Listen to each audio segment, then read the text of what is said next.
Ito ang Magic Council sa Ira. May ginawa na namang kaguluhan ng mga taga-fairy tale sa pagkakataong ito. Kalahati ng buong daungan ang winasak nila.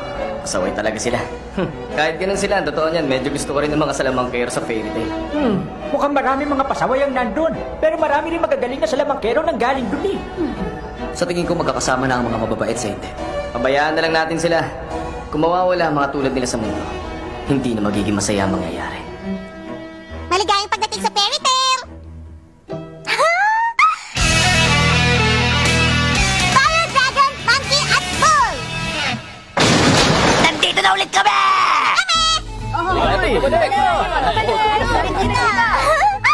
Aba, balita ko, gumawa ka na naman ng gulo.